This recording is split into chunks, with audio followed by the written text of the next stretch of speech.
Reinicio, un lugar donde puedes explorar, comenzar y recomenzar con los temas alrededor de Dios, la fe y la iglesia. Bienvenidos. ¿Qué tal si te imaginas esto? Imagina que estás casándote, recién casado. Algunos tal vez tienen que viajar al pasado, algunos tienen que viajar al futuro, o tal vez algunos están en esa situación justamente ahora. Y que te juntes con tu nuevo esposo, con tu nueva esposa y digan, ya tenemos nuestro nidito de amor, ya tenemos nuestra casa. Mira, vamos a comenzar por lo más importante, que es hacer una lista de reglas. Estamos en un supuesto, Y que llegues y digas, mira, esta es la regla número 1, tenemos 27 reglas que cumplir. Oye, le va a decir ella a él o él a ella, oye, pero no tenemos quien cumpla estas reglas. ¿Qué te parece si tenemos algunos hijos? Para que estas reglas haya quien las cumpla. ¿A poco no suena un poco risible? Porque tú tienes reglas para tus hijos, ¿o tienes hijos para tus reglas? Esta es una muy buena pregunta. Bueno, yo quiero responderte la pregunta. No se tienen hijos para que haya alguien que cumpla las reglas. No sé si creciste en alguna casa con muchas reglas o con pocas reglas. La verdad es que en México las reglas a veces son muchas, a veces son pocas. Al menos todos tuvimos la regla de la hora de llegada. La regla de no contestas a tu mamá, no contestas a tu papá. ¿Sabes qué? Aquí no mandas tú, aquí mando yo. Y el arma letal, una sandalia voladora, ¿verdad? Para hacer cumplir las reglas. Las reglas son algo importante y amigos, hoy estamos cerrando, como les decía hace un momento, nuestra serie ¿Quiénes van al cielo? Y en este tercer episodio hablando de el papel de las reglas. Si te has perdido alguna de las dos enseñanzas pasadas de esta serie de 3, te invito a que vayas a nuestro feed o que vayas a YouTube o que vayas a alguna de nuestras plataformas de audio para escucharla. De hecho, la de la semana pasada estuvo genial, puedes por favor repasarla, pero quiero darte algunos indicios de lo que ya mencionamos. Y hablando de que en general las personas, nosotros y prácticamente en el imaginario colectivo está la idea de que las personas buenas van al cielo, porque prácticamente todos tenemos la noción de que hay algo después de la muerte. Y muchos dicen, bueno, ese algo es el cielo. ¿Y cómo llego al cielo? Bueno, siendo una buena persona, porque las personas buenas van al cielo. Y esta no es la única suposición en general. Obviamente hay quienes tengan otras posturas, pero quienes guardan esta de que las personas buenas van al cielo, generalmente también dicen, yo soy una buena persona. Dios no me va a decir que no voy a entrar al cielo. Y se han evaluado algunas ventajas de todo esto, como por ejemplo que parece ser muy justo que las personas buenas vayan al cielo y que las personas malas simplemente no vayan al cielo. Y además de todo esto, pues esto tiene un sentido de lógica, porque entonces la noción de un Dios bueno está de acuerdo con que las personas van al cielo, porque si yo soy bueno, iré con un Dios bueno a su cielo bueno. Y bueno, después de todo, pues tú cumples con el requisito, porque dices, bueno, tal vez Dios va a poner una balanza en ese momento en el que todos vayamos a su presencia, y va a poner una balanza donde va a colocar mis acciones buenas y mis acciones malas, y como yo soy bueno, van a pesar más mis acciones buenas. ¿Y sabes cómo sé que soy bueno? ¿Y sabes cómo tú piensas que eres bueno? Cuando te comparas con la persona que está aquí junto, con la que está aquí junto, con la que está allá atrás. Y dices, definitivamente, no volteen ahorita los que están aquí a ver a quién está a su derecha o a su izquierda, pero generalmente decimos, yo sí soy mejor que esta persona que está junto a mí. Y entonces tenemos que ser un poco más objetivos y tenemos que ir a la realidad de cómo es que Dios ve las cosas, y las realidades son estas. Mira, de acuerdo a lo que nosotros creemos que es lo bueno, que por cierto cambia y cambia y cambia y cambia, entonces nos damos cuenta que el bien llega a ser, desde nuestra perspectiva, un blanco en movimiento. Tú quieres apuntarle a lo que es bueno, pero ¿sabes qué? No puedes realmente ponerlo en perspectiva, porque nuestra idea humana de lo que es bueno cambia con las edades, cambia de acuerdo a dónde te sitúas. Así es que lo que era bueno hoy no se consideraría bueno hace 200 años. Y lo que se consideraba bueno hace 200 años no necesariamente se consideraría bueno hace 500 años. Es más, tú consideras hoy bueno lo que hace 5 años decías que no lo era. Y si consideramos otra vez esto de las realidades y tú dices, bueno, debe haber alguna respuesta, tendríamos que ir, por ejemplo, a la Biblia. Y cuando algunos dicen, bueno, vamos a la Biblia en busca de respuestas, ¿sabes qué? La respuesta es, tanto en el Antiguo Testamento como en el Nuevo Testamento, que ni tú ni yo cumplimos con el requisito de ser buenos. Porque vamos a los escritos que consideramos nosotros inspirados y dados por Dios y que muchos de nosotros creemos que son infalibles, es decir, la Biblia, y aunque tal vez tú digas, bueno, yo no lo considero tanto así, pero cuando vamos a esos escritos, cuando vamos a la Biblia, nos damos cuenta que efectivamente somos personas que no cumplen con tal requisito de ser buenos. Y entonces viene una pregunta que ya se mencionaba en las 2 ocasiones pasadas. ¿Qué tan bueno es suficientemente bueno como para ganar un lugar en el cielo? Porque tiene que haber alguna medida. Tendríamos que saber qué tan bueno es ser bueno. Porque bueno, decía el pastor Víctor la semana pasada, tal vez te empiezas a defender en el hecho de que pues todos somos seres humanos. Y entonces, si tú te asomas a todo esto, e incluso no nada más evalúas el cristianismo, sino evalúas tal vez otras expresiones de fe de otras edades o de otras culturas, te darás cuenta que ninguna religión tiene una lista exacta de qué es ser bueno. Ni siquiera el Antiguo o el Nuevo Testamento. No hay una lista que diga, mira, si haces esto, tendría esto que tú, tenemos esta lista, y si la cumples con el parámetro de ser bueno. No lo hay. Y como dijimos hace un momento, como el bien se ha vuelto un blanco en movimiento, porque lo que hoy es bueno, antes no era bueno, ¿sabes qué tendría que hacer Dios si es que revelara esa lista cósmica para saber qué tan bueno eres o si eres suficientemente bueno? Dios tendría que aparecer cada determinado tiempo para actualizar la noción de lo bueno. Y entonces, desde esta perspectiva, puesto que Dios no nos dio una lista para saber qué tan bueno es ser bueno, parecería, no nada más, si esto fuera, claro, un partido de fútbol, parecería no nada más que Dios está moviendo la cancha, no nada más nos está moviendo la portería, parecería que Dios nos está escondiendo la portería, porque no nos ha dicho cuál es esa lista para decidir o ser personas buenas. Si las personas buenas van al cielo, entonces cuando Jesús apareció, cuando Jesús estuvo en esta tierra, Jesús no solo estaba equivocado con respecto a lo que significa ser bueno, sino que Jesús estaba mintiendo. ¿Por qué? Porque cuando Él vino a esta tierra, cuando Él apareció hace 2000 años, no nada más se quedó con decir una serie de reglas, que de hecho las había, y hoy vamos a hablar del papel de las reglas, pero no nada más dijo, ok, están estas. ¿Sabes qué hizo Jesús? Estaba el estándar, lo que se entendía que eran las reglas, y ¿sabes qué hizo? Lo elevó aún más.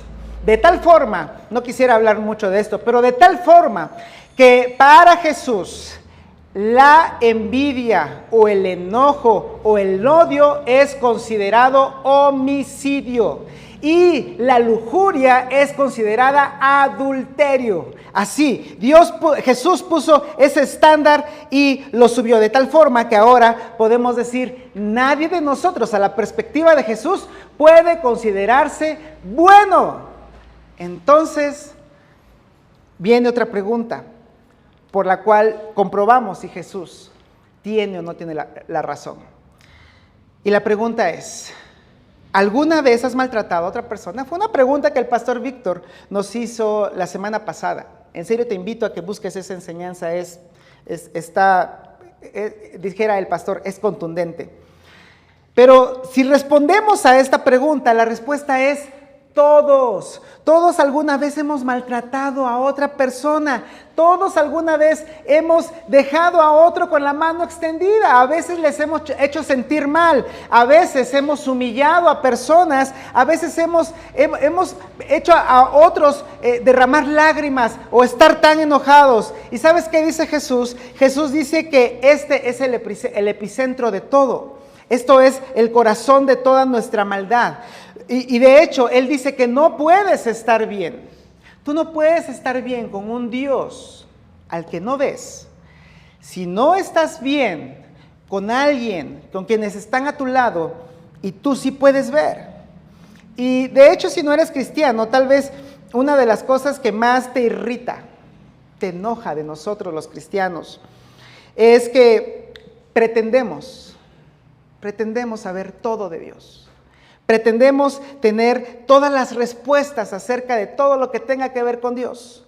Y sabemos los límites y las nociones morales de todo. Y sin embargo, ¿sabes qué te irrita? Yo lo sé, y lo reconozco como cristiano.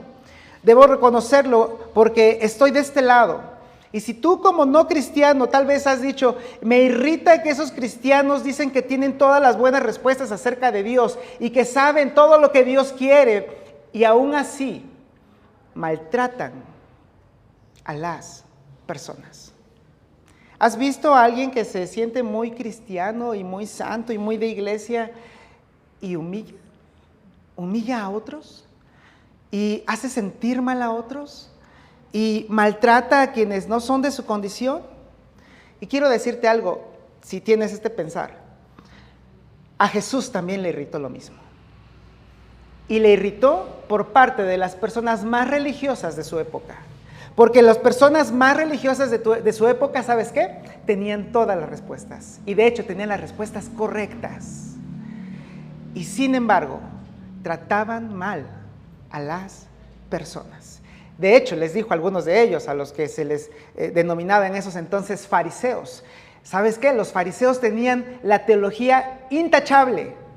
Es más, tenían un celo tan padre, tan bueno, pero no trataban a las personas, de tal forma que Jesús les llegó a decir, ustedes son sepulcros blanqueados, porque por fuera están muy bien, tienen una teología muy buena, pero por dentro es donde no está todo bien, donde hay corrupción, donde hay muerte. Así que de acuerdo con Jesús, las personas buenas no son las que van al cielo.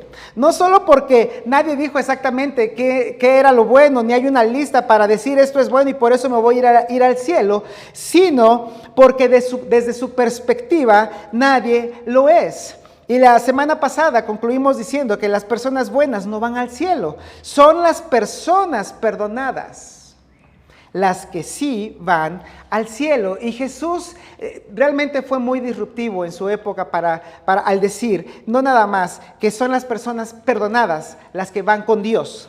Él dijo tener la autoridad para perdonar los pecados en nombre de Dios. Eso en su época fue disruptivo, fue escandaloso, porque las demás personas lo veían como un ser humano normal, común y corriente. Sin embargo, hoy sabemos que Él es Dios, un Dios eterno que quiso hacerse uno de nosotros y que Él dijo en su momento que podía perdonar, que tenía la capacidad de perdonar los pecados.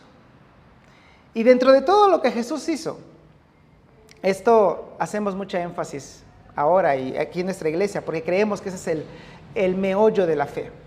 Jesús, mientras vivió aquí, predijo su muerte. Y no nada más predijo su muerte, predijo su resurrección. Los suyos tal vez no lo entendían, pero llegado el momento, murió.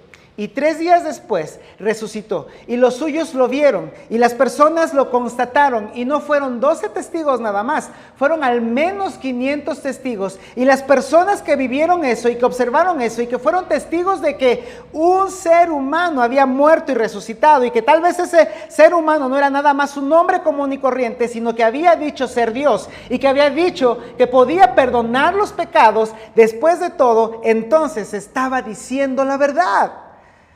porque alguien que predice su muerte y resurrección es alguien digno de ser seguido y de ser obedecido. Por eso es que esas personas pusieron en riesgo y de hecho dieron sus vidas para que ese mensaje subsistiera hasta el día de hoy.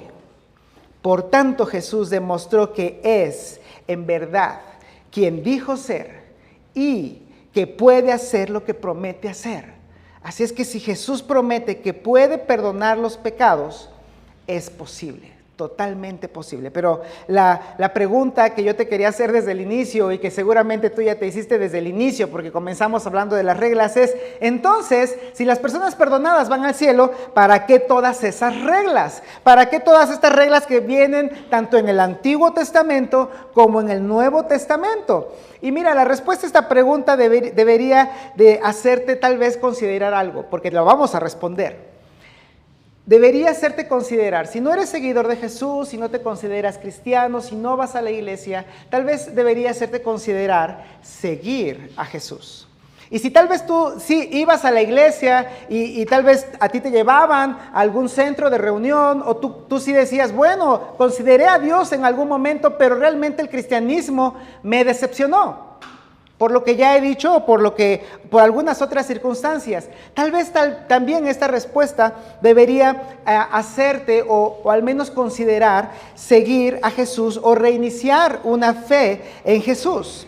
Y si decimos dónde podemos comenzar para ver esto de las reglas y por qué tantas reglas, creo que deberíamos comenzar por donde empieza todo el problema. Y es que todos tenemos noción, o al menos hemos escuchado, de los 10 mandamientos. Y esto es bien curioso, porque por alguna extraña razón, todos sabemos que existen los 10 mandamientos, pero casi nadie puede enunciar los 10 mandamientos. Hay algunos cristianos de años que te dicen, no, es que tú debes guardar los 10 mandamientos. Son 10 mandamientos, así, y dímelos. Bueno, no matarás, es uno. Y los otros, algo de que no debo decir mentiras. Bueno, mira, no es obligación que te sepa los 10 mandamientos, pero la verdad es que estos 10 mandamientos fueron entregados a través de un siervo de Dios que se llamó Moisés a su pueblo, que es Israel. Tal vez tú sabes algo de esto. Ellos vivieron como esclavos 400 años en Egipto. Y este libro en el cual fue escrito se llama Éxodo, que justamente significa salida y que narra la salida de los israelitas de Egipto tras 400 años de haber estado allí como esclavos. Y si lo vemos y trazamos a través de estos 400 años y un poquito más atrás, nos daremos cuenta que todo esto comienza con un hombre llamado Abraham. No voy a hablar tampoco mucho de esto. De hecho, el domingo se va a estar hablando de Abraham. Yo te invito a que vengas el domingo, ya sea presencialmente aquí a Celaya o a Querétaro, o nos veas la siguiente semana en línea. Pero todo comienza con un hombre llamado Abraham, al cual Dios le dice, Abraham, tienes que salir de tu tierra, tienes que salir de tu país, yo te voy a hacer de ti una nación, así es que tienes que salir de allí y tienes que confiar en mí. Y lo mismo es para su hijo Isaac, y lo mismo es para su nieto Jacob. Y Jacob tuvo a 12 hijos, y en ese tiempo, tú lo sabes, tal vez sabes algo de historia, de esta historia que yo te estoy tratando de esbozar débilmente. Sabes un poco y sabes que justamente en ese tiempo, por haber vendido a uno de sus hermanos menores, Dios usa eso para poder hacer que ellos subsistan y todos se van a Egipto. Y después de 400 años, y después de que ya no los reconocían, cuando fueron esclavos y que sufrieron un montón de situaciones que sufren realmente o sufrían los esclavos de esos entonces, Dios les da esta parte de darles los 10 mandamientos en esa salida, en ese momento en el que después de haber derrotado a los egipcios con 10 plagas y haber abierto el mar rojo en el monte Sinaí, Dios les entrega estos 10 mandamientos junto con toda una constitución. Porque eso sí lo entendemos, ¿no? Porque algunos dicen, bueno, es una ley grande, es una ley que tú puedes ir a la Biblia en el Antiguo Testamento, y son los primeros 5 libros, Génesis, Éxodo, Levítico, Números y Deuteronomio, y podrás ver que hay un montón de reglas, hay un montón de mandamientos, un montón de preceptos, un montón de cosas que Dios les entregó. A eso ellos le llaman ley. Así es que en Éxodo está puesto parte de esta ley, que son los 10 mandamientos. Ahora, yo quiero hablarte un poco de esta ley en general, que era una ley muy adelantada para su época. Estamos hablando de hace 3,500 años.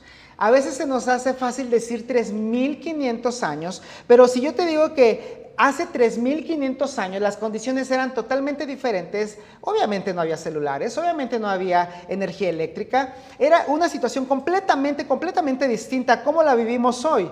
Y si te vas a las culturas que vivían hace 3,500 años, simplemente no habría una ley que tuviera comparación a la que Dios les entregó a su pueblo. Era una ley tan adelantada para su época que de hecho solo se puede explicar que tuvieran una ley que casi tiene leyes que hoy podemos comprender si Dios les entregó a este pueblo estas leyes. Y quiero darte un ejemplo bien claro. Quiero hablarte referente a la esclavitud. La esclavitud para las culturas de hace 3,500 años era una cero tolerancia. Era, me perteneces. Tú no tienes capacidad de decisión, tú no tienes derechos, tú no tienes nada porque me perteneces si es que eres mi esclavo. Pero para la ley que Dios les entregó a los israelitas estaba había una normatividad, ¿cómo se puede decir? Bueno, había una normatividad normada, gracias, para la esclavitud. De tal forma que era más, si tú lo observas y vas y lo lees, te vas a dar cuenta que más bien era un contrato de servicio más que esclavitud.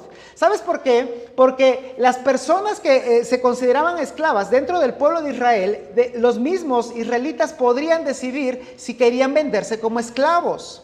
Y después podían ellos mismos recuperar su libertad a través de ciertos procesos. Y tenían un montón de derechos los esclavos. Se podía, como te decía hace un momento, obtener voluntariamente, y quienes de fuera eran esclavos de ellos generalmente lo hacían voluntariamente, y en términos reales no había esclavismo en estricto sentido. Es decir, no era posible tener a una persona que fuera totalmente dueña de otra persona, de tal forma que no tuviera ninguna prerrogativa o derecho, o que tuviera el derecho de, por ejemplo, de golpear o de atentar en contra de su integridad. Eso no estaba previsto. Dios quería que la experiencia de Israel fuera totalmente diferente a lo que ya habían vivido en Egipto. Así es que si tú te das cuenta, el esclavismo fue algo totalmente olvidado para la nación de Israel y fue puesto de una forma totalmente nueva con un montón de derechos.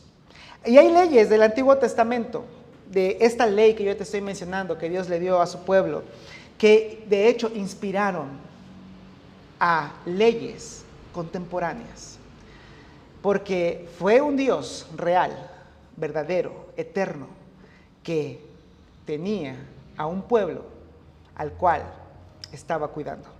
Así es que si tú vas y abres tu Biblia en Éxodo, te invito a que lo hagas en Éxodo capítulo 20, y ahí te vas a dar cuenta que existen los 10 mandamientos. Y tal vez te puedas preguntar, bueno, está en Éxodo 20, ¿y qué pasó antes de Éxodo 20? Es decir, ¿qué pasó en los primeros 19 capítulos de Éxodo? ¿No había leyes? ¿No había reglas? Mira, la respuesta a esa pregunta sería, Dios estaba preocupado y amando a su pueblo, a la gente que él consideraba suya.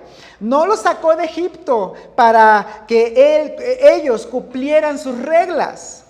Como tú no tienes hijos para tener a alguien que cumpla tus reglas. Dios los liberó porque quería, y Dios los liberó porque los amaba. Y de hecho, este es el punto.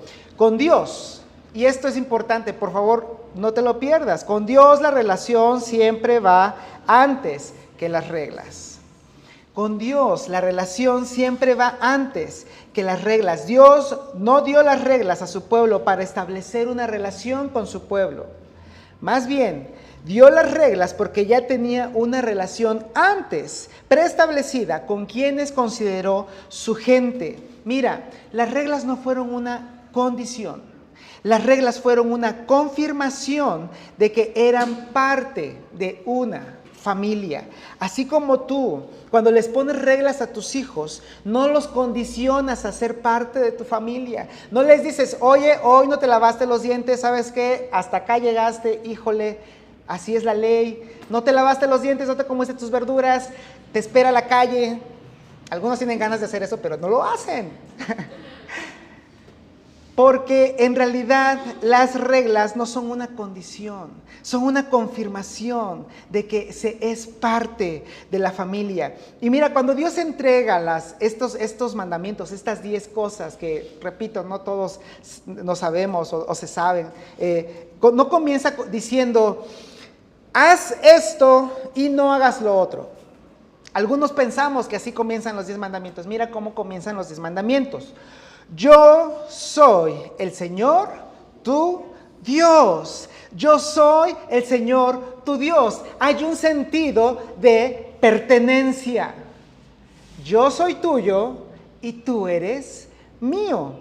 Tú eres mi pueblo, yo soy tu Dios. Y continúa, yo te saqué de la tierra de Egipto, yo te saqué de Egipto, del país donde eras esclavo. Antes pertenecías a Faraón, antes pertenecías a Egipto, antes no tenías derecho, ahora me perteneces a mí y yo te estoy poniendo en un lugar importante con derechos y obligaciones. Así es que cuando Dios dice que va a dictar leyes, nos hace recordar que primero hay una relación. Y eso no termina aquí. De hecho, se extiende al primer mandamiento. Si te sabes el primer mandamiento, sabes que el primer mandamiento de Dios es: no tengas otros dioses además de mí. No tengas otros dioses delante de mí, porque yo soy tu Dios. Tú eres mío y yo soy tuyo. Y en términos básicos, tal vez muy coloquiales, cuando Dios irrumpió en Egipto, porque irrumpió en Egipto al entrar y decirle a Faraón prácticamente estas palabras: mira, tú tienes algo que me pertenece y no me iré de aquí sin ellos, le demostraría a Faraón y a los egipcios que sus dioses, que lo que ellos consideraban deidades, fueron humillados con cada una de esas 10 plagas que tal vez tú has leído, que conoces o que has visto en algunas películas. Cada una de esas plagas determinaron que los ídolos de ellos, sus dioses, no eran nada. Por eso, el primero de los mandamientos es: no tengas otros dioses, porque yo soy tu Dios. Ni siquiera hay otros dioses. En realidad, esta es una señal de relación, es una señal de pertenencia. Y mira el segundo de estos mandamientos. Es más, ¿qué te parece si lo leemos juntos? Leámoslo, dice: no te hagas con lo que hay arriba en el cielo, ni con lo que hay abajo en la tierra, ni con lo que hay en las aguas debajo de la tierra. No hagas imágenes, no hagas ídolos. ¿Sabes qué? Hace 3,500 años, cualquier dios, cualquier deidad tenía que ser representada a través de alguna figura, a través de alguna estatua, de cualquier material. Así es que un sistema de adoración sin ídolos era inaudito, era impensable. De hecho, a los mismos israelitas se les hizo difícil guardar este mandamiento. Inmediatamente de que Moisés se fue al monte a recibir estos mandamientos, ellos quebrantaron esta regla porque hicieron un becerro de oro, porque estaban acostumbrados a que las deidades se representan. Pero ahora Dios les está diciendo, yo soy un Dios al que tú no ves, pero me quiero relacionar contigo. Y no soy un ídolo como los demás. No soy un ídolo que puedes esconder, que puedes ponerle ahí unas cuantas pieles o telas y para hacer algo diferente o algo malo y que tú lo hagas y pienses que yo no lo vi porque me pusiste allí escondido. No puedes hacer eso conmigo porque yo soy un Dios que tú no ves, que estoy en todas partes y que ni siquiera hay una forma correcta o fácil de concebirme. Esto les costó trabajo a ellos porque en su época esto era inaudito. Y otro mandamiento sin precedentes, que no está aquí mostrado en las diapositivas, pero otro mandamiento sin precedentes es el día de descanso. ¿Te imaginas hace 3,500 años un día de descanso? La gente no estaba acostumbrada a eso, ni siquiera se habían imaginado eso. Un día a la semana en la que tenías que descansar de todos tus trabajos. Eso no estaba considerado, porque ellos habían sido esclavos y trabajaban, de los 7 días de la semana, trabajaban 7 días. Y entonces tú puedes llegar a ver que todas estas leyes son tan importantes y además de no tomes el nombre de Dios en vano, vienen otras leyes que tienen que ver ahora con cómo te relacionas con tus semejantes y lo cual, por cierto, empieza con honra a tu padre y a tu madre, y de ahí en adelante todo tiene que ver con honrar a las demás personas. En pocas palabras o en fáciles palabras, Dios a través de los 10 mandamientos dice, hónrame a mí porque te rescaté y honra a los demás porque están hechos a mi imagen. Te lo quiero repetir. A través de los 10 mandamientos básicamente Dios está diciendo, hónrame a mí porque te rescaté y honra a los demás porque están hechos a mi imagen. Debes respetar a los niños, debes respetar a los ancianos, debes respetar a los esclavos. De hecho, no debes olvidar que fuiste esclavo en la tierra de Egipto y por eso debes tratar bien a los esclavos. Y puedes preguntarte, entonces, ¿por qué Dios puso otros 600, más de 600 mandamientos en el Antiguo Testamento? Y te puedo contestar bien fácil también eso, porque mira, prácticamente eso fue su ley civil, su constitución. Estaba tan detallada porque a Dios le importaba su pueblo, porque a Dios le importaba su gente, porque Dios amaba a quienes consideraba suyos. Por eso te digo que con Dios la relación siempre va antes que las reglas. Y los israelitas, en este caso, que de ellos estamos hablando del contexto de los 10 mandamientos, los israelitas no se deberían comportar a su manera. Ellos, de hecho, no podían comportarse mal al final, porque les dieron la ley perfecta, y sin embargo lo hicieron. Sin embargo desobedecieron. Sin embargo, esta ley, estos 10 mandamientos, los quebrantaron. ¿Y sabes qué? El primer mandamiento lo quebrantaron tantas veces porque fueron detrás de dioses ajenos, porque abrazaron la idolatría de los pueblos que estaban alrededor. Y si tú sigues leyendo el Antiguo Testamento, te vas a encontrar que hay un momento en el que Dios manda profetas, y los profetas son algo así como hombres enojados que están tratando de decirle a las personas, al pueblo de Dios, oigan, Dios dice que ya agarremos la onda, no hay otro Dios. Solamente es Dios. Él simplemente nos pide que confiemos. Esa era la única cosa, que confiáramos en Él. Igual que tú lo haces con tus hijos, por no obedecer, Dios permitió que ellos fueran llevados por 70 años, que perdieran su libertad, la libertad que les había regalado después de 400 años de esclavitud. 70 años fuera y después regresaron.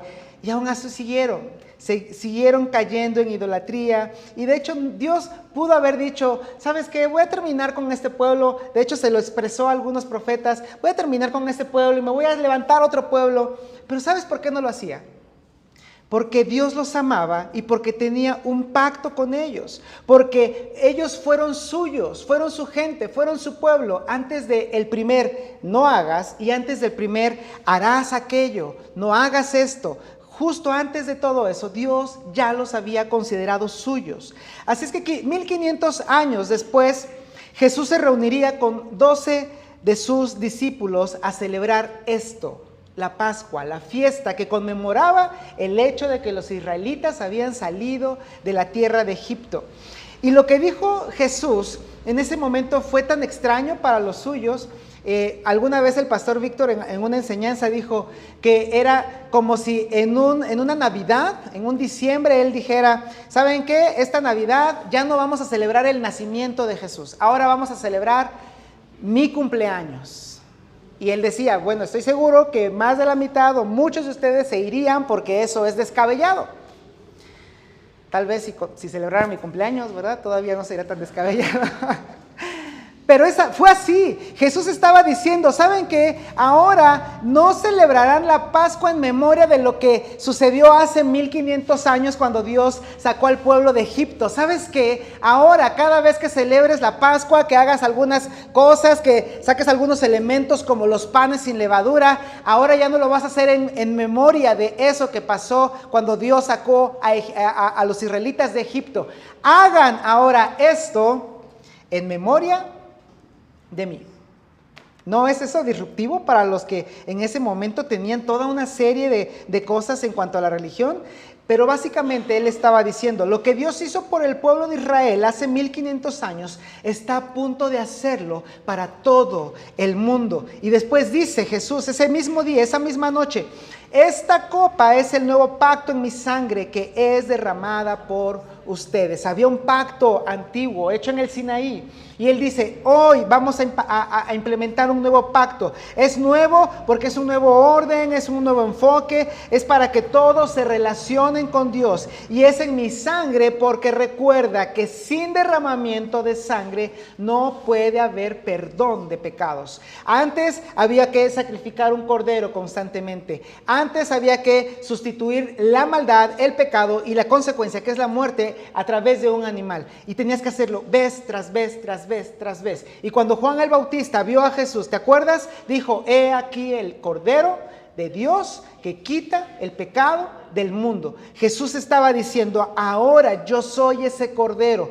ahora mi sangre va a ser derramada y va a ser suficiente para que todos los seres humanos puedan alcanzar la misericordia de Dios y el perdón de Dios. Y tal vez ellos no lo entendían, pero en la siguiente ocasión, es decir, al siguiente día, Él estaría entregando su vida, derramando su sangre, siendo humillado, siendo golpeado, con una corona de espinas clavada en sus sienes, con clavos puestos en sus manos y en sus pies, en una cruz romana, con el peor tormento que ha existido.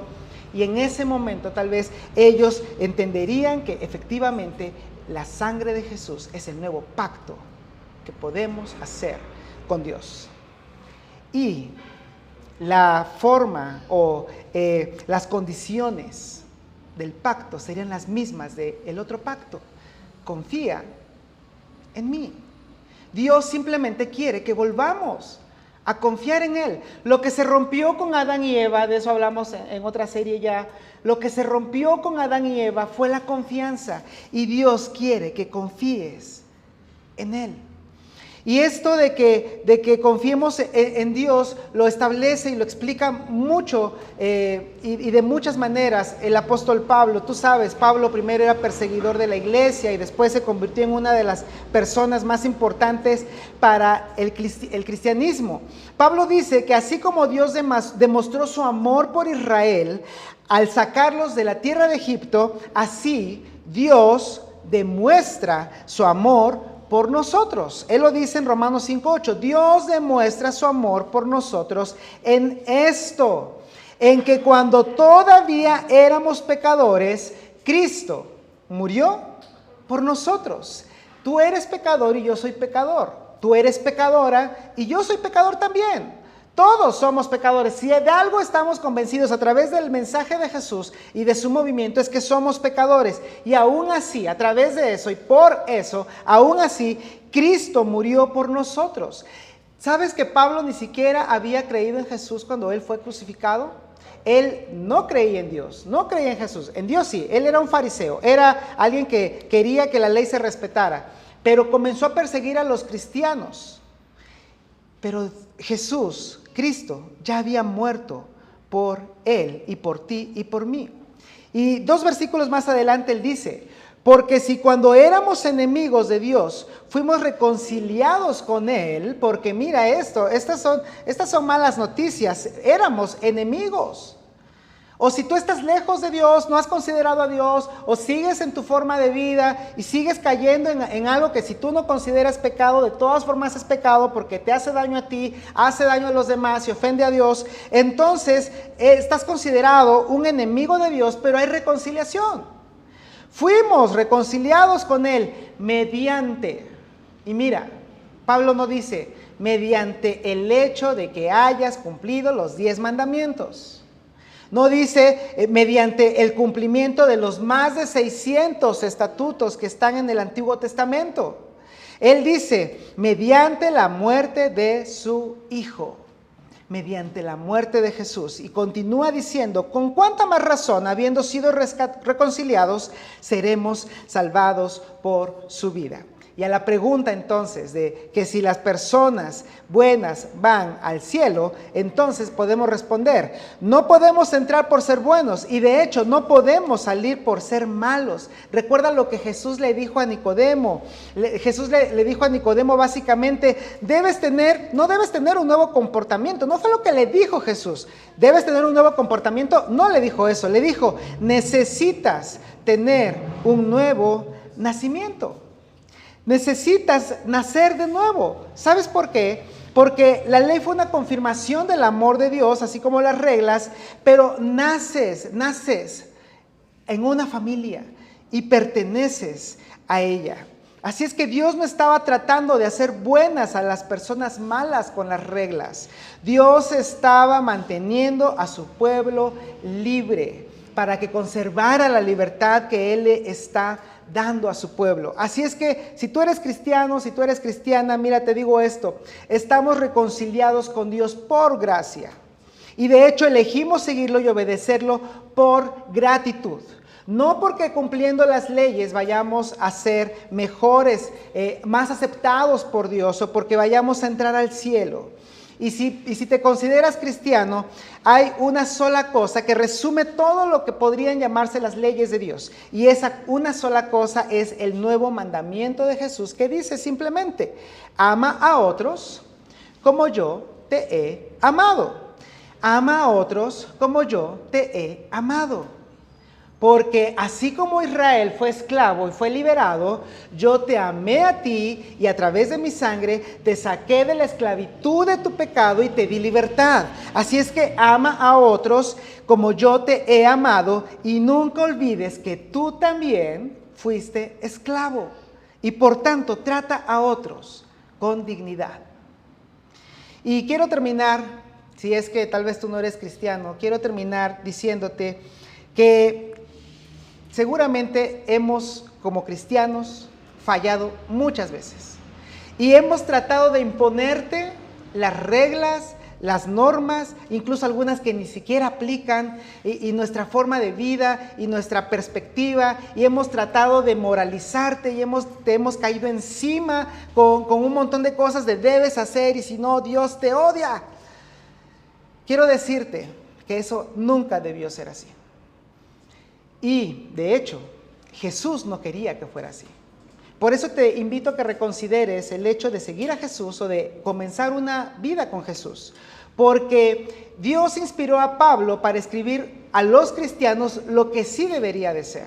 Y mira, tal vez algunos van a decir, ¿a poco eso viene en la Biblia? Sí, mira, lo que dice Pablo a los cristianos. No nos manda a imponer las reglas a otros. Dice en 1 Tesalonicenses 4, 11 y 12, pónganse como objetivo vivir una vida tranquila y ocúpense de sus propios asuntos.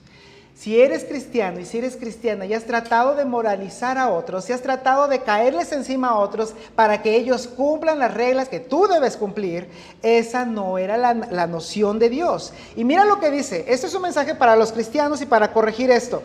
Entonces, aquellos que no son creyentes respetarán la manera en que ustedes viven. Cristianos, ocupémonos de nuestros asuntos. Seamos lo que Dios quiere que seamos para obtener el respeto de los de afuera. Y recordemos que no es para nosotros esa idea de que debemos imponer las reglas, porque las reglas son para la familia. No debemos imponerlas a quienes tal vez ni siquiera quieren ser parte de esa familia. Las reglas son para la familia, pero el amor de Dios es para todos y Él quiere que todos, de hecho, entraran a su familia. Así es que para ti que tal vez estás viendo esto y que es la primera vez o que no has considerado ser cristiano o seguir a Jesús, quiero darte esto, que sí es lo que Dios nos entregó para ti.